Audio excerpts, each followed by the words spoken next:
Bonjour à tous, donc merci de m'avoir invité pour parler des simulateurs dans la chirurgie cœlioscopique.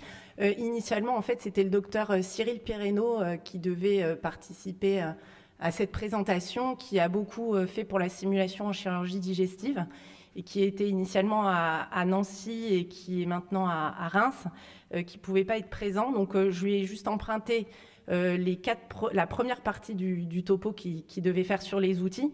Et moi, en revanche, je vais faire une deuxième partie qui, en fait, va peut-être répondre à vos questions que vous vous posiez, puisque j'ai fait un état des lieux de la simulation, de l'enseignement en simulation en chirurgie digestive via le CNU de chirurgie digestive, et je vais vous présenter les résultats de cette enquête qui sont très intéressants, parce qu'on parle beaucoup de simulation, mais comment en fait-on aujourd'hui, en 2021 ? C'est la question où vous aurez la réponse. Donc très rapidement, juste, je voulais rappeler la clé d'entrée de la simulation vraiment finalement dans notre apprentissage. Au départ, c'est quand même le fait que la chirurgie était un événement à risque et qu'il fallait absolument diminuer ce nombre d'erreurs liées à nos gestes ou à notre communication, et que la simulation était une méthode pour diminuer ces risques. Et donc, la clé d'entrée, elle était bien là, sur l'évaluation de l'erreur et la gestion des risques en chirurgie. Les autorités de santé s'en sont rapidement emparées, et la directrice de la DGOS, donc vous voyez en 2010 déjà, c'est la première fois où vraiment la simulation rentre en termes d'autorité de santé, et promue l'importance de l'apprentissage par l'erreur, l'apprentissage par l'entraînement et l'apprentissage du coup par la simulation. Il ne faut pas l'oublier, parce que c'est vraiment la clé d'entrée qui a fait qu'on a imposé cette méthode d'enseignement en santé.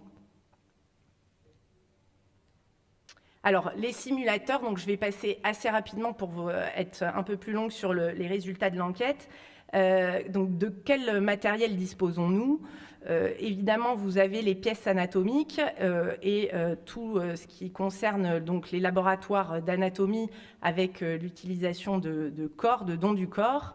Alors, la difficulté, les coûts, la disponibilité des corps sont très variables selon les laboratoires d'anatomie.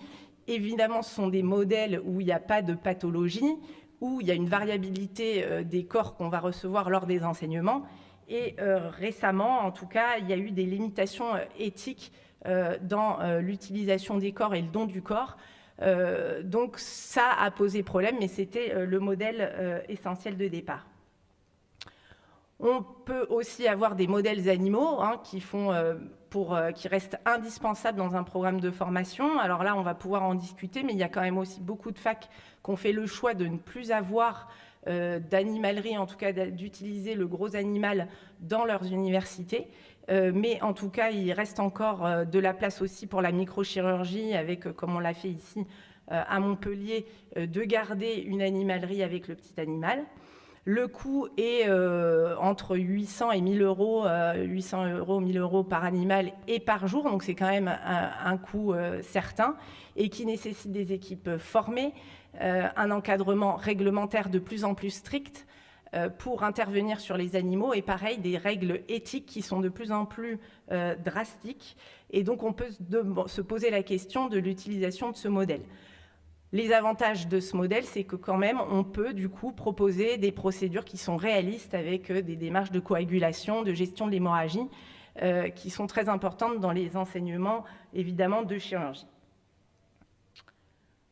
Ensuite, on dispose de modèles mécaniques. Alors, pour la chirurgie ouverte, comme le disait Cyril, eh bien, un barreau de chaise et une bobine de fil, ça reste un simulateur. C'est robuste, c'est économique, c'est efficace. Et ça marche très bien, donc ça fait partie de la simulation. On peut utiliser donc aussi des pieds de porc pour apprendre la suture, par exemple, ou faire de l'impression 3D, c'est très utilisé en ORL, par exemple, où on reconstitue des pièces anatomiques avec des modèles mécaniques. Concernant la cœlioscopie, donc là on est plutôt sur du moyenne fidélité, où on va pouvoir utiliser les pelvitraîneurs avec le programme FLS qui a déjà été détaillé tout à l'heure et qui est un programme qui a fait sa preuve d'efficacité. Les modèles silicone sont de plus en plus utilisés, de plus en plus larges, vous avez des cavités abdominales entières reconstituées en silicone, mais là aussi il y a encore un coût qui est important. Donc ça, ça a été détaillé, donc je ne le représenterai pas. Donc c'est le programme FLS qui est utilisé aux États-Unis pour les compétences techniques. Là, la reconstitution d'organes entiers en silicone avec des interventions qu'on peut mener de bout en bout avec juste donc un simulateur mécanique et du silicone.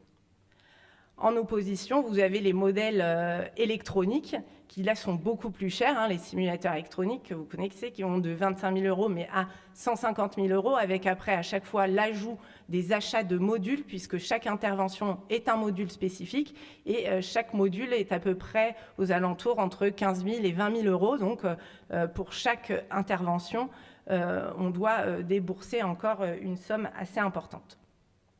L'intérêt de ces modèles, c'est qu'on peut faire donc une évaluation continue, objectif des performances, on l'a déjà démontré tout à l'heure, et ça c'est évidemment le gros plus de cet outil, c'est qu'on va pouvoir faire de la recherche et analyser, évaluer les compétences.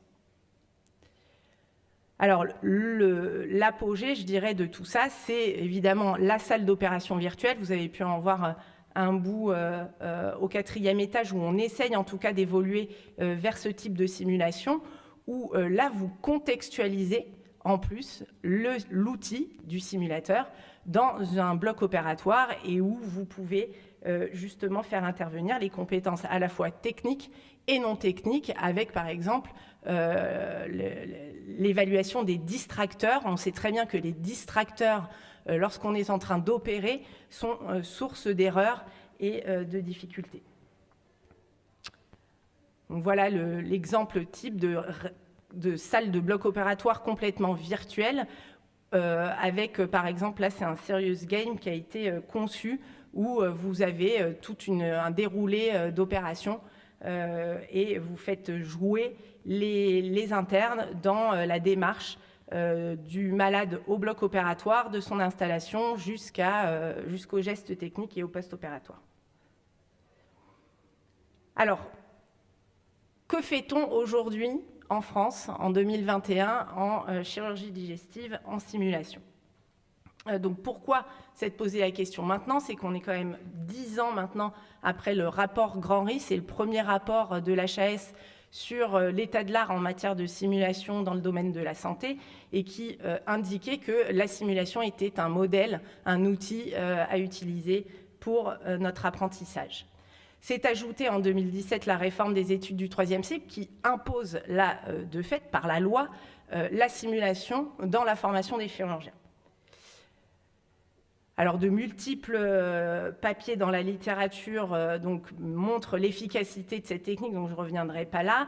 Encore une fois, Cyril Perrenot, Laura Beyer ont bien identifié et élaboré des programmes d'enseignement pratiques par simulation. Donc, tout existe déjà, j'ai envie de dire, dans la littérature et sont très bien détaillés.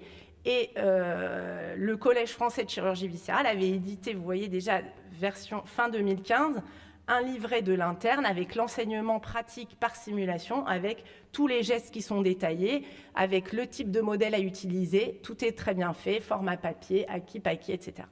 Finalement, qui s'en sert de ce livret encore aujourd'hui? Pas grand monde. Alors, il n'est pas numérisé. C'est un livret papier qui est là. Et voilà. Donc, on a proposé une enquête à tous les centres, tous les CHU qui accueillent des internes en formation, tous les coordonnateurs de DES, donc c'était 26 villes françaises. Il y a eu 19 réponses, donc 73% des centres ont répondu, ce qui était quand même pas mal. Vous voyez là, donc à chaque fois finalement, enfin dans la plupart des cas, il y avait un référent simulation identifié en termes de formateurs. Le nombre de jours par an organisés, ça c'est vraiment quand même ce qui est ressorti. Plus de la moitié des centres organisaient plus de 7 jours par an de formation en simulation. mais vous voyez qu'il y a encore la moitié où on est à entre 4 et 7 jours ou moins de 3 jours de simulation organisée par an. L'HAS a établi des niveaux de centres de simulation, niveau basse fidélité à haute fidélité, et vous voyez qu'il y a une répartition hétérogène, mais quand même dans chaque région, on a toujours un centre de niveau 3 qui est très performant, avec un centre niveau 1 qui, lui, est beaucoup plus basique dans son utilisation.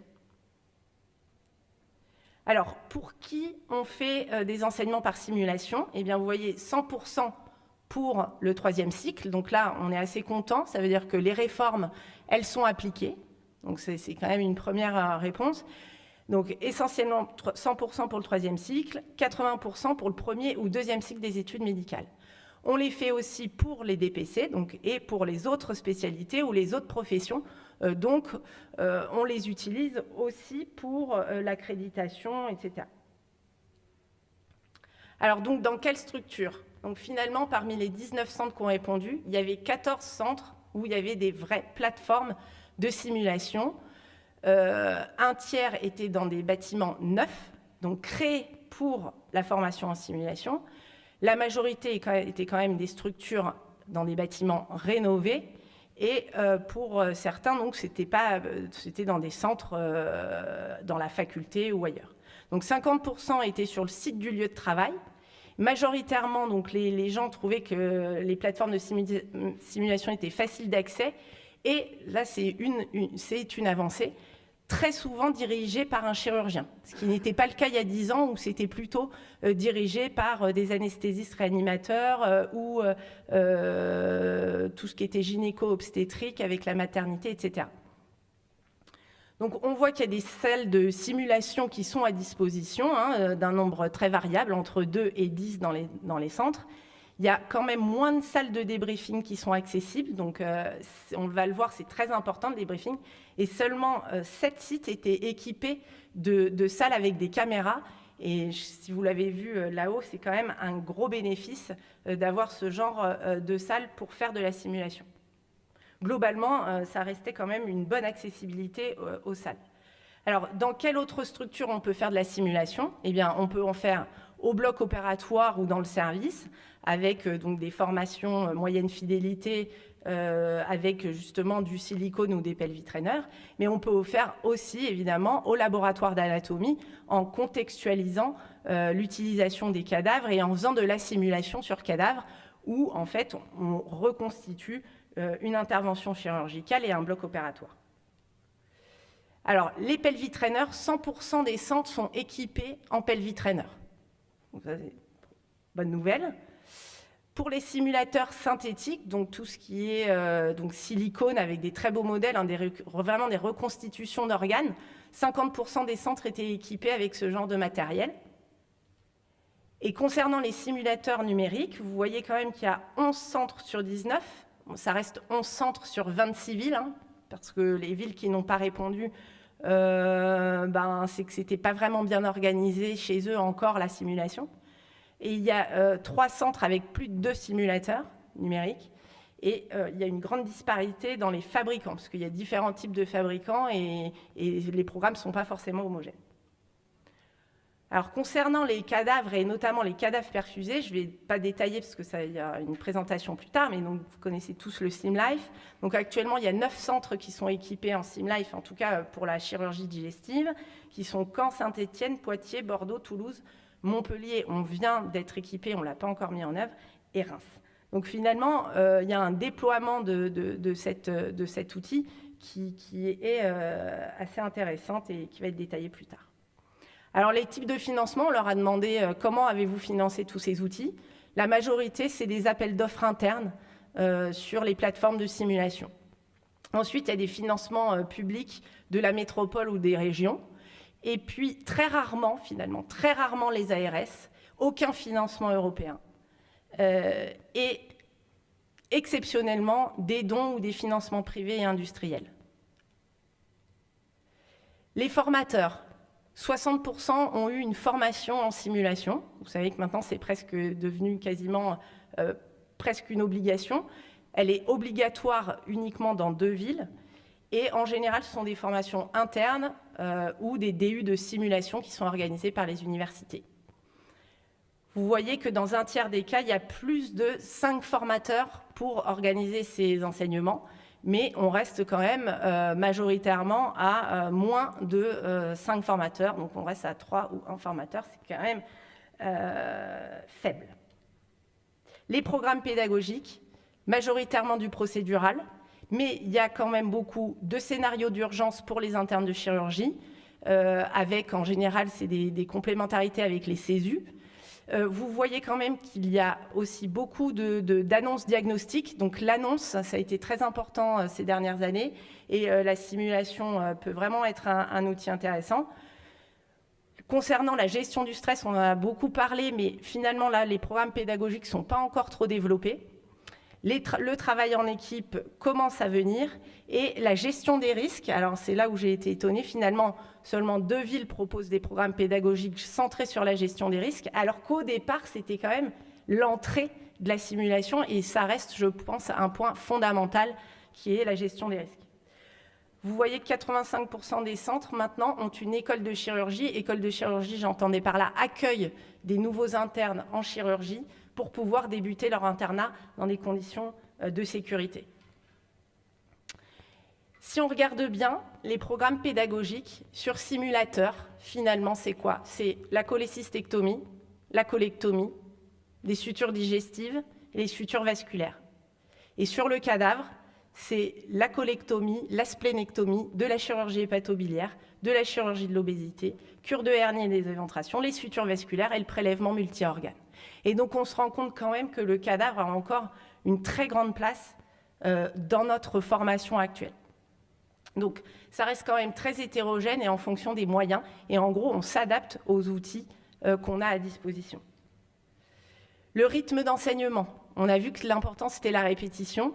Nombre de jours par an organisés reste quand même dans la globalité, on peut dire, assez faible. Il y a une séance majoritairement tous les 3 mois qui est encadrée. Certains proposent 2 journées, d'autres 3 fois par an. Enfin, c'est très, très hétérogène. Et c'est entre 2 et 3 heures par étudiant. Le débriefing, il est systématique dans 75% des cas, donc ce n'est pas dans toutes les parties. Et on sait que la simulation, s'il n'y a pas de débriefing, eh bien, elle perd un peu de son intérêt. Le personnel technique et administratif. Ça, c'est très important parce que sans personnel technique et administratif, les plateformes ne peuvent pas vraiment bien tourner. Il y a un technicien par centre en moyenne et il y a un ou pas de secrétaire dédié à cet enseignement. Et souvent, quand il n'y en a pas, c'est le chirurgien qui doit faire cette organisation-là. Concernant les acteurs, quand on fait de la simulation avec des acteurs, avec des malades, 7 centres utilisent des patients standardisés, 5 centres utilisent des acteurs professionnels, et on sait que là, c'est encore un coût pour l'organisation. Mais majoritairement, c'est quand même du personnel médical. Donc maintenant, nous devons aussi avoir des compétences d'acteurs, je le dis toujours, parce que c'est quand même souvent les internes ou les chirurgiens qui font le malade. Concernant l'activité de recherche et de la simulation certifiante, 12 centres seulement déclarent avoir une activité de recherche. Il n'y a pas ou très peu de mutualisation entre les centres et il n'y a pas pour l'instant de projet de recherche national existant sur la formation en simulation.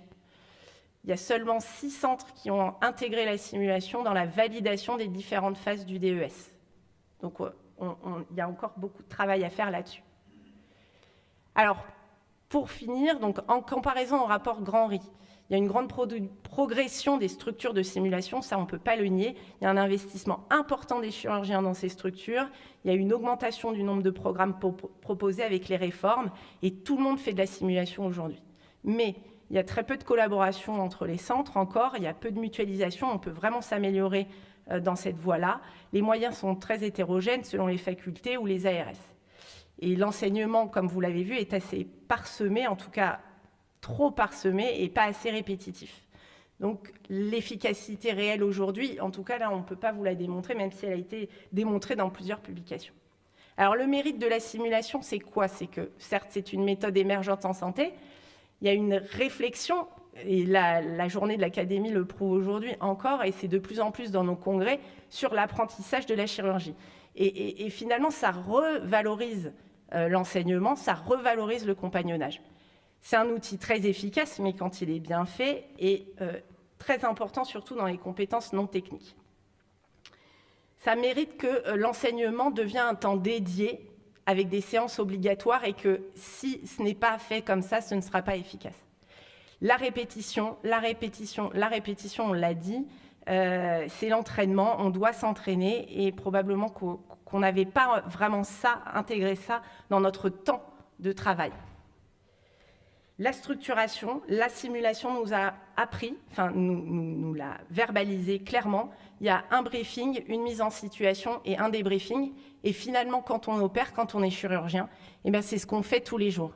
On prépare notre chirurgie, on pose une indication, on fait la chirurgie, et après on devrait débriefer de notre geste, et ça en pratique courante, pour s'améliorer. Donc ça, c'est dernière, je finirai là-dessus. Finalement, alors c'est mon côté de chirurgien transplanteur, on a un paradigme, c'est toujours, il faut être utile et il faut être équitable. Et donc, comment proposer une simulation aujourd'hui pour améliorer la formation du chirurgien? Mais le chirurgien, donc on nous compare souvent à des modèles de simulation, on en a parlé plusieurs fois. Finalement, le chirurgien, probablement que, en fait, c'est un peu ces trois-là. C'est-à-dire qu'on est à la fois un sportif de haut niveau qui nécessite donc des gestes, de la répétition, de la mentalisation, des scénarios pour planifier, anticiper, gérer notre stress. Tout ça, c'est faisable en fait par tous, avec une formation de masse, avec de la basse fidélité à bas coût, avec des lab trainers, du scénario. Ça ne coûte pas grand-chose, ça prend du temps, mais en tout cas, c'est comme ça. Ensuite, on est un peu aussi des interventions d'élite. Ça veut dire quoi? Ça veut dire qu'on doit savoir faire des gestes qu'on fait peu fréquemment sur le terrain, mais qu'on doit savoir faire en urgence et que tout le monde doit savoir faire. Splénectomie d'hémostase, on n'en voit quand même quasiment plus avec l'interventionnel, mais il faut savoir le faire. Les abords cervicaux, les thoracotomies pour le chirurgien digestif, c'est important de savoir faire ça, et il faut qu'on puisse former les jeunes à faire ça lorsqu'ils vont devenir chefs de clinique. Donc il faut développer ces programmes de simulation. Ensuite, il faut développer des gestes complexes, très spécifiques, et sur une population cible. Donc ça, en fait, c'est de l'enseignement mutualisé, ponctuel, mais avec des gestes bien précis. Et enfin, le modèle de l'aéronautique, on est clairement là-dedans. Notre travail, notre métier, c'est un métier d'équipe, pluriprofessionnel, et la simulation interprofessionnelle, là, elle est très importante. Et on doit construire nos programmes de cette manière-là. Alors, juste la formation sur le terrain, c'est une évidence, mais je crois qu'il va falloir aussi la valoriser. C'est-à-dire qu'elle est indispensable à valoriser aujourd'hui. Il faut définir des critères simples de nombre de gestes aidés par l'interne, parce que ça, c'est du temps que l'on prend en tant que chirurgien lorsqu'on opère, et qui est indispensable et qu'on ne peut pas enlever de la formation, et pour passer en geste en autonomie. Donc, on a progressé en simulation. Les moyens humains et financiers, ils sont encore insuffisants pour un modèle efficace. Il faut valoriser l'enseignement sur le terrain, il n'est pas assez valorisé, et il faut valoriser donc l'enseignement tout court. Voilà, je vous remercie.